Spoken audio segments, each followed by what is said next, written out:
Kia ora, my name is Arihia.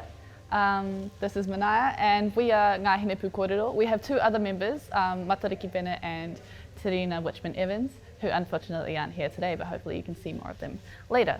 So yeah, we're Ngā Hinepūkōrero, and we're a spoken word / arts collective. And what we do is that we use spoken word as a platform to talk about kaupapa Māori, issues that are affecting Māori and issues that affect our country. So spoken word performance basically is like regular poetry, but instead of focusing more on the paper and the words, you can also focus on the performance aspect of it. So you can take things like song, dance, karakia, and all sorts of things and integrate it into your poem, and bam, spoken word. Yeah. And I like to think of spoken word as a conversation between the poet and the audience, and how there is an energy exchange between the words that the poet is saying and the reaction of the crowd. When we first started, when we did poetry, and we got reactions of like the crowd when they were like tears, or just, you could just tell that like the hand on the chest, and they're just fully focused on what we were saying. Yeah, and it's, like, it's not only just something you can see, it's something you can feel. Like, it's like shared energy around the whole room, and that's what like sort of brings us up a bit while we're performing. In the next couple months, hopefully, we'll be doing a residency here at the Auckland Art Gallery, where we'll be able to stay here over a number of days and maybe run workshops, interact with some of the viewers, as well as create some pieces in response to the other art pieces that are in this exhibition for Toitū Toiora. I'm really looking forward to sitting in each of the rooms and like drawing inspiration from everything that will be surrounding us, and like being able to create something off of that. That's gonna be cool. Yeah, because there's different types of energies in every different room from every different art piece, and using that and turning it into words, and turning it into a performance, and turning it into like just a conversation with other people. It'll be cool. I know it'll be a great experience.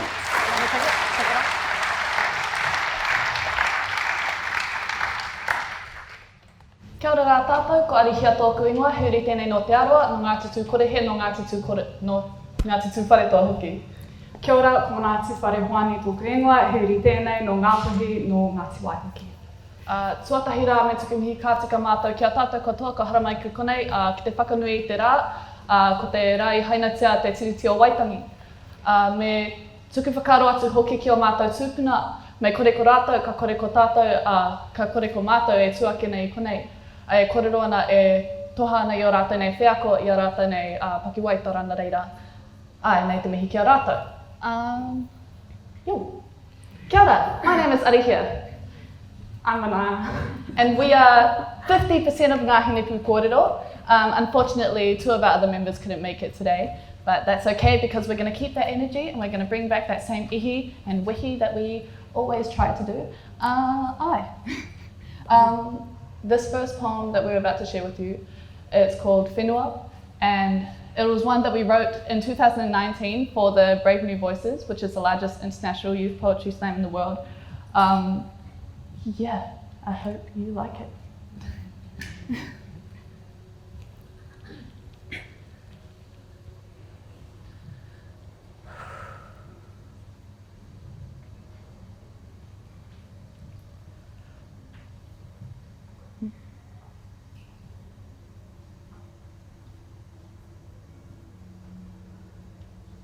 Ko tōku reo, ko tō reo, ko te waka tuku iho. Ka titi, ka tū te Māori rau, ora o ngā tapu he rawa, no roto te tiriti e. No mai ki Aotearoa. Welcome to New Zealand, a country that has made its money on spilt blood. Māori land wasn't sold, it was stolen. Burial sites torn up to build runways for airports, while aeroplanes catwalk along their bodies with ease. Concrete dividing the people from the Fenua. Listen closely. Can you hear the bones cracking beneath their feet? We were not saved by civilization. We are still struggling to find where home is, to count how many white picket fences have been planted on unnamed corpses in our language. The word Fenua means both land and placenta. Some claim the land as their own, but we know the land claims us. We came from her, and we will return to her. Ko tōku reo, ko tō reo, ko te waka tuku iho. Ka titi katu te Māori rauora o ngā tapu he rawa no roto te tiriti e. He rawa no roto te tiriti e.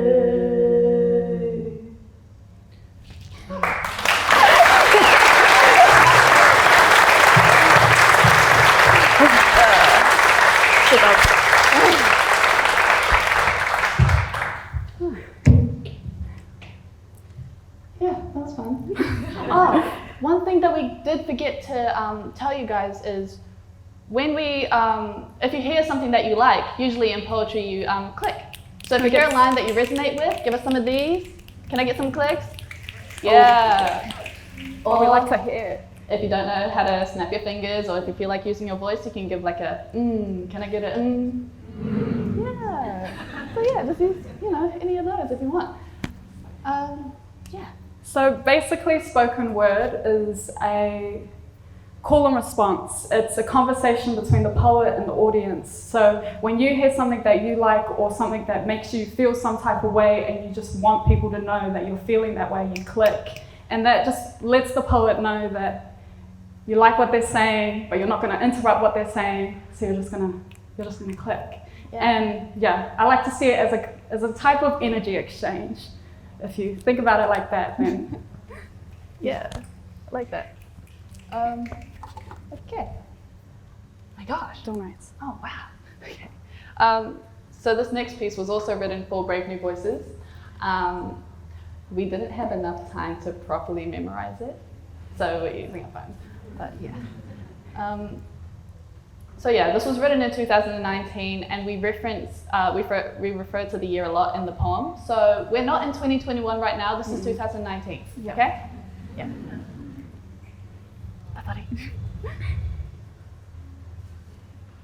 Okay.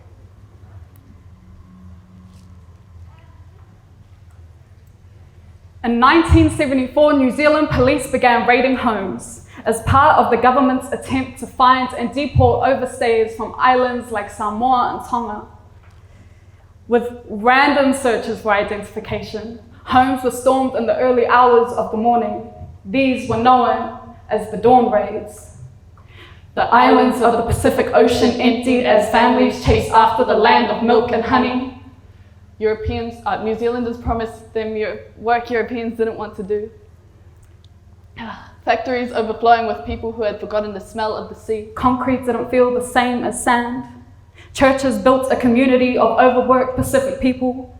Exploitation is a white man's favorite pastime. When palm trees started growing from the cracks in the pavement, raids on the homes of alleged overstayers began. Police touched their skin before the sun did. They shackled law-abiding citizens, sending them back home on planes that didn't know the sky, half as well as the people knew the ocean. 1974 New Zealand looks a lot like 2019 America. It looks like honey has lost its sweetness in the land of opportunity. The world watched 1921 America deport 1.8 million people. The world watched 1955 America deport 1.3 million people. The world is watching with an icy stare as history repeats itself. 2019 looks like a bad dream. Like resettlement is going to end generations of violence, as if genocide wasn't committed on American soil. We all have bloody histories hidden behind star-studded flags. Even though 1974 New Zealand was 45 years ago. Still, today, immigrants live in constant fear that their families will be torn apart like visas. Human beings alive and innocent turned illegal aliens by the government. They only keep parts of a culture they can sell. Making coconut bras for a little girl's hula party. Eating at Taco Bell while war is built on the Mexico border. Cultural appropriation is so familiar in our economies, treating people like they're expendable, as if a person's race was a currency. Even though 1974 New Zealand, that's the wrong line. Okay, sorry. We all should have learned from this already, that deportation is displacing the already displaced. It is recolonizing a culture. that ripping out mother tongues on barbed wire borders means we have to build cultural orphanages just to fill our cities with people who are afraid of themselves. The dawn raids didn't have to happen. We could have waited for the sun to rise. We could have let our Pacifica family stay here at home, New Zealand. Future generations will inherit your guilt, and it will happen again until human beings are recognized as human beings. It will happen again. The world has hidden its outrage beneath the roots of a tree, letting yesterday's mistakes melt back into the folds of the earth. America. We learnt about your past before we learnt about ours. We both share secrets that we've covered in dirt, diluted in blood. Both of our countries were founded by thieves and criminals and conmen who took the land, who made it their home. Now here we are again, telling others they cannot live on land that isn't even ours. We're all still sleeping on expired eviction notices. Dawn is coming. Wake up. It's time for us to go home.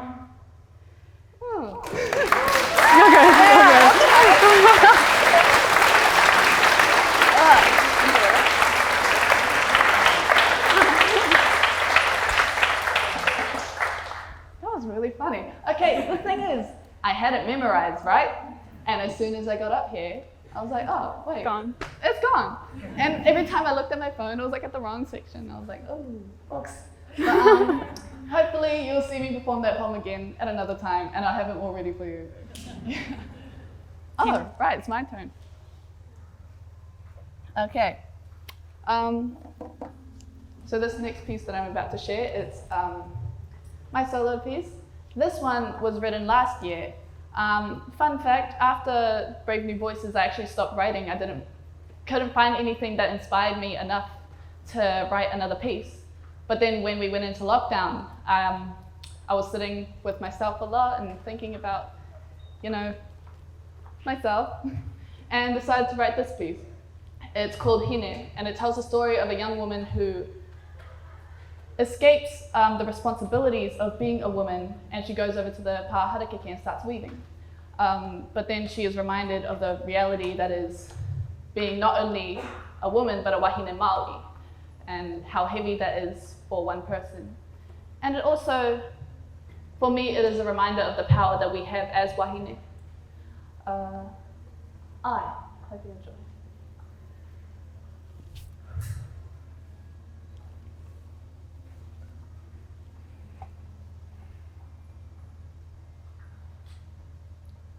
Hinu, singing songs by the pā, blending in with the blades as they bend in the breeze, isn't it easy? Breathing and weaving. Hine harakeke fibers hidden underneath your fingernails. Unravel the skin wrapped around your knuckles and use the threads to bandage his hands. Don't fret when there's resistance. It gets easier every time. You get used to it. Bones, bare, bloody, beautiful, you're an excellent weaver. Your mother's taught you well. Whāriki, entwined with silent prayers, korowai, adorned with hidden stories. No one can hear the whispers of warrior women spoken like smoke from your fire tongue, and still, your eyes follow the branches emerging from the flax, watching as the newer generations are born between the leaves. Hine. When was the last time you looked at your own hands? Use the blood to stain your next creation. Remove yourself from the need to heal, for we must always be wounded.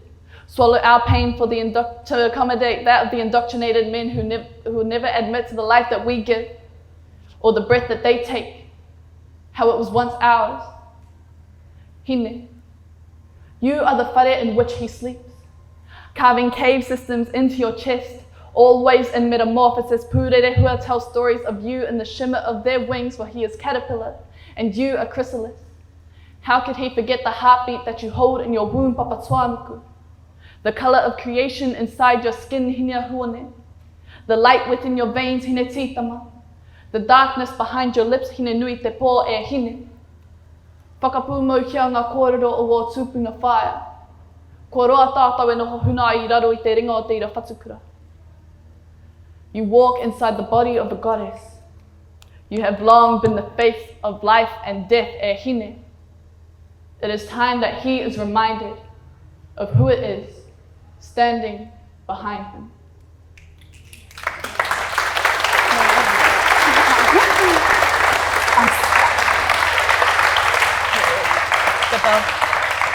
Can you introduce? You speak. Okay, cool. Check it out. Check it out. Okay. This next piece that we're about to share with you refers to the second article of the Tiriti o Waitangi. It is called Tokudo, and it talks about the journey of Te Reo Māori.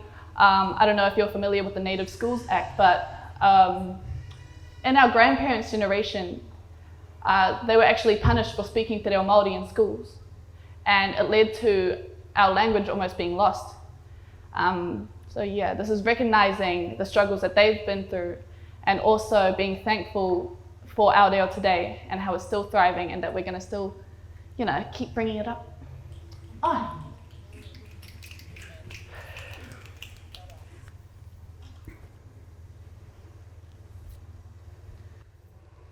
Te Reo Māori is the native language of this country.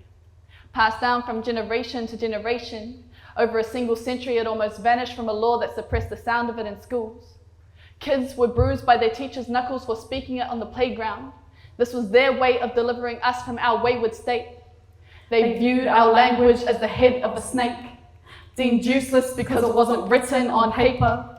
It wasn't long until we were forced to speak in silence. Our kaumata, no, grandparents, lives were stained in blues and purples, English fingers slithering around their necks, subdued until their sentences were laced with shame, choking on blood and pride. I can hear their screams. I've never heard them speak. Nowadays, being fluent in Te Reo Māori is a privilege. I've been told how lucky I am to have it as my first language, to speak patterns into the air. Over time, it has lost its ability to fly. Language separated from tongue like root from trees, so we talk tarakeke, no, flax, into our cheeks. Stick the fibers between our teeth, let them knit together in our breath. For if I stay silent, my tupuna, no, ancestors, will find a way to pry my jaws open. My grandmother couldn't speak. She was beaten until her jaw was broken.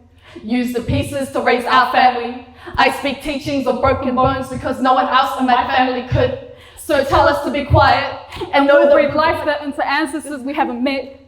So tell stories of a past submerged in bleach. Legacy lives on in our voices. You can't take them away from us. I hate forgetting. Had to teach myself the prayers. No.